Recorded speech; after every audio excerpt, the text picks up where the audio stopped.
powerful relief when and where you need it. Hi, I'm Phil Mickelson. I've been fortunate to win on golf's biggest stages. But with joint pain and stiffness from psoriatic arthritis hit, even the smallest things became difficult. I finally understood what serious joint pain is like.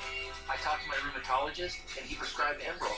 Enbrel can help relieve pain, stiffness, and stop joint damage. Because Enbrel, etanercept, suppresses your immune system, it may lower your ability to fight infections. Serious, sometimes fatal events, including infections, tuberculosis, lymphoma, other cancers, and nervous system and blood disorders have occurred. Before starting Enbrel, your doctor should test you for tuberculosis and discuss whether you've been to a region where certain fungal infections are common.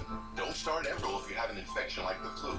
Tell your doctor if you're prone to infections, have cuts or sores, have had hepatitis B, have been treated for heart failure, or if while on Enbrel you experience persistent fever, bruising, bleeding, or paleness. Get back to the things that matter most. Ask your rheumatologist if Enbrel is right for you. Enbrel, the #1 biologic medicine prescribed by rheumatologists. Closed captioning brought to you by Meineke Car Care Center. Mike's personal pricing on brakes. I tell Mike what I can spend. I do my best to make that work. We're driving safely. And Sue saved money on brakes. Now that's personal pricing. Longer than a football field, taller than a 7-story building, and it's the U.S. Army's newest piece of military technology. This is the Long Endurance Multi-Intelligence Vehicle, or LEMV. Massive surveillance blimp had its debut flight over New Jersey. That was earlier this week. It's pretty cool looking. National Security correspondent Suzanne Kelly in Washington. I can't get my eyes off that thing. I know. What do you know about this so-called all-seeing blimp, Suzanne? You know, I know that it's a really good tool against bad guys. That's what the military is saying. I just spoke with a few minutes ago, actually, in another story with Admiral William Fallon, who, of course, oversaw CENTCOM. He said these things are really, really effective because they give you such a wide range of things you can see on the ground. So when bad guys come in and bad guys leave, you can actually track their movements, and that's what makes this so effective for the military. Now, so far there's a contract to build 3 of these things for just over $500 million, something like that. But if you think about the fact that they can actually hang out in the air for 21 days straight, Don, they don't have to come down and refuel. 21 days of constant surveillance. You can see why in a place like Afghanistan, something like that might be really helpful. You gotta admit, that's pretty sexy. I like that. I like that thing a lot. I mean, just looking at it. Yeah. Any clues as to when they're going to deploy first, Suzanne? Not yet. They're still doing their testing in New Jersey right now, which might be freaking out the people in New Jersey just a little bit because of the size and the pictures that you saw. But they're not quite sure when it's going to be deployed yet. We'll follow up on that for you. But the idea, they have the first 90-minute test flight. The idea was to go up with 2 pilots initially, but they looked for this thing to be unmanned. Of course, if you're up there for 21 days, doesn't sound like a great assignment to me. Unmanned might be a better route. I wonder how many UFO calls they got.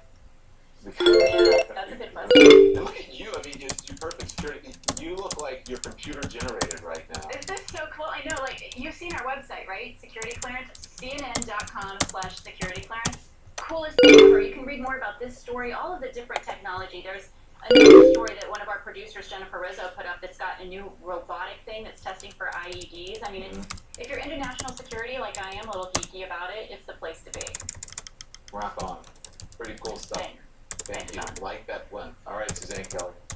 Moving on now, a Bin Laden-style raid goes down at a mansion of a sought-after internet kingpin, and it's all caught on video. This video I'm going to show you right now. The target of the raid, this man, mega upload founder Kim.com. The FBI accuses him of orchestrating the biggest copyright infringement in U.S. history. Accusations that he denies as authorities shut down his website.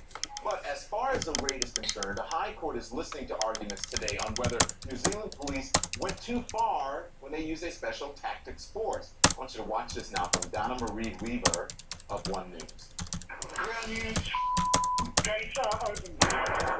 For the first time, we can show you the police assault from the air. And moments later, how they closed in on the mansion from the ground.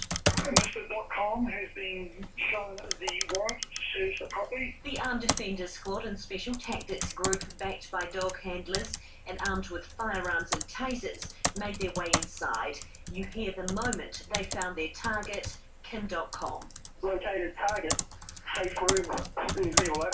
Confirm located target. Roger.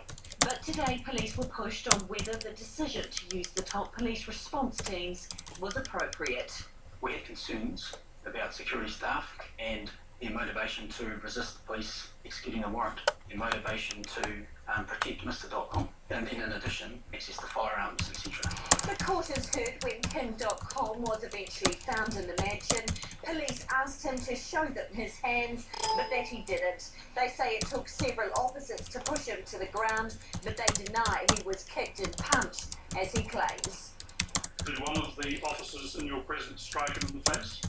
Oh, not to my knowledge. There was no time for that to happen. Police say one officer wearing boots did stand on .com's hand once they had him on the ground, but said it was